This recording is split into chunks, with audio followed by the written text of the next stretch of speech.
Mr. Murray and Thumbkin. Samuel, this book is from my library here in Colorado. I'm going to read it to you. Here's the picture. Once there was a furry mouse, a skitter, scatter, scurry mouse, a flurry about in a hurry mouse, whose name was Mr. Murray Mouse. Can you see Mr. Murray Mouse clean his window, Samuel? And he's watering his flower. And what else is he doing? He's washing the table. Well, he lived alone in an old teapot, and Mr. Murray worried a lot. Grandma worries. Do you worry, Samuel? Are the days too short? Are the nights too cold? Is my tail too long? Are my teeth too old? He worried about each and every day. Then, let's turn the page. Next door there moved another mouse into a pretty pumpkin house, a carefree country bumpkin mouse who went by the name of Thumbkin Mouse. Here's a picture of him. He doesn't look like he worries much, does he, Samuel? And he's going to live inside of a pumpkin. Which do you want to live in, the teapot or the pumpkin? I choose the teapot. Okay, look at this picture. Oh, somebody's using binoculars. Thumbkin lay around all day just gnawing on a stalk of hay. He sang diddly-dee and fiddly-dee-ho, I got no worries, oh no, no. And so, see, Mr. Thumbkin is spying on, no, Mr. Murray, sorry about that, that's Mr. Murray. Mr. Murray is spying on Mr. Thumbkin. Okay, oh, look what Mr. Thumbkin is doing. That's called a hammock. He frittered away each and every day. Now here's Mr. Murray. Now Mr. Murray worried some more about the new mouse living next door. His home is a shambles. The structure is poor. Why, I've never seen such confusion before. Then Mr. Murray, the neighborly sort, took over a tasty raspberry tort. Samuel, a raspberry tort is like a raspberry pie. And he introduced himself. He said, my name's Mr. Murray. I've brought you a treat. And then, howdy, I'm Thumbkin. Come in, take a seat. So the two neighbors sat for a mouse-to-mouse chat. Mr. Thumbkin's happy to have a visitor. Look at all those seeds just stuck to his ceiling and his floor. It's a sticky place to live, isn't it, Samuel? Mr. Murray said, Thumbkin, have you ever thought this old pumpkin house is certain to rot? Thumbkin just chuckled. Oh, no, surely not. You know, Mr. Murray, you worry a lot. Mr. Murray said, no, I'm a practical mouse, and a pumpkin is quite an impractical house. And now I should go. My chores will not keep. I've windows to caulk and a chimney to sweep. Then he muttered, good day, and he set off on his way. Does that raspberry tort look good? Yep, I would like a piece. The next afternoon, Mr. Murray stepped out. I've much that needs doing. Of that there's no doubt. I'll rake and I'll mulch and I'll scour the grout. And then he saw Thumbkin just lounging about. He lay in his yard and admired his weeds. He munched and he crunched upon fat pumpkin seeds. Mr. Murray, sit down. It's a fine autumn day. Mr. Murray said, oh, but there's snow on the way.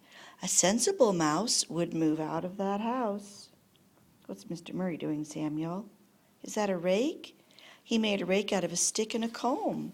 Well, that's being pretty clever, don't you think? Thumbkin just laughed. You sure frettin' such. If I stubbed my toe, you'd offer a crutch. So what if my rooftop is sagging a touch? You know, Mr. Murray, you worry too much. While you fuss and fume, I'm going to bake. I hanker to whip up a sweet pumpkin cake. Mr. Murray looked troubled. I have to advise that serving your house for dessert is unwise. What's Thumbkin doing, Samuel? He's cutting a piece out of his wall. He grumbled as Thumbkin sliced into his pumpkin. Uh-oh, what's going to happen, Samuel? What do you think will happen if you cut into the pumpkin? After 3 weeks, in blew the first snow. Mr. Murray cried, Thumbkin, your roof looks so low. I just love, said Thumbkin, a good storm, you know. Relax, Mr. Murray, you do worry so. Samuel, do you know what's going to happen to the pumpkin house if the roof starts to sag? Mr. Thumbkin just plays all day. He doesn't want to do any work. Mr. Murray is trying to help him to see that his house is not safe. But Thumbkin's poor house continued to sag, and still Mr. Murray continued to nag. Perhaps we could save it. We'll shore up the side. We'll shingle the roof. Do something, he cried. Oh, look at, he made a snow mouse.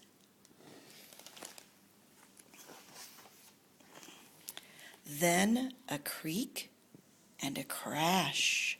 Oh, and a deafening smash. The whole roof caved in, Samuel. Can you see that? Can you see that, pumpkin? That's the way my pumpkin looked when I put it out on my deck, and it sat there for a month. Okay, Mr. Murray, he put his hands on his nose. Oh, dear. And what did Thumbkin do? And all Mr. Murray's worries came true. The two neighbors watched as that roof fell right through. Mr. Murray cried, Now, what on earth shall you do? Thumbkin said, Lie back and take in the view. He's going to be able to look at the sky now from his house. I've always been keen on a breath of fresh air. The breeze is refreshing and it ruffles my hair. I've got half a house, I ain't needin' more. Mr. Murray said, Yes, but what's left is all floor. Ah, Mr. Murray, said Thumbkin, don't worry. That night, all alone in his cozy teapot, poor Mr. Murray, he worried a lot. He wrinkled his brow and paced while he thought, Will Thumbkin freeze solid? Oh, how could he not? Out in that snow, he'll chill through and through. Hold on a minute, I know what I'll do. So he bundled up warmly and scurried next door. My teapot, dear Thumbkin, has room for one more. Well, Samuel, he's inviting his neighbor to come into the teapot. Well, that's awfully nice. Thumbkin said, Really?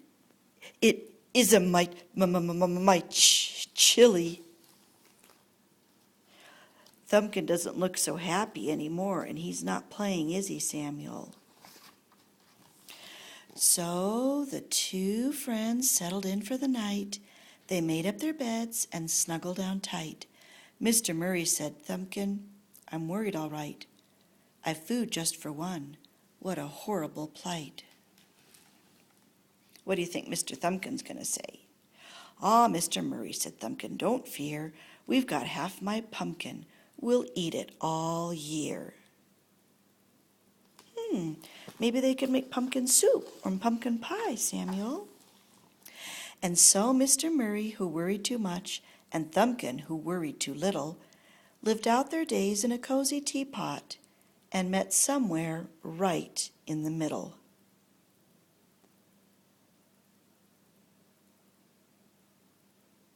I like this story, Samuel. We can learn from it. It's not good to worry too much, but you need to work and make sure that you can take care of yourself and clean your home and have good, healthy food. You help your mom now, okay? And you help clean up your toys. I'll see you soon. Bye.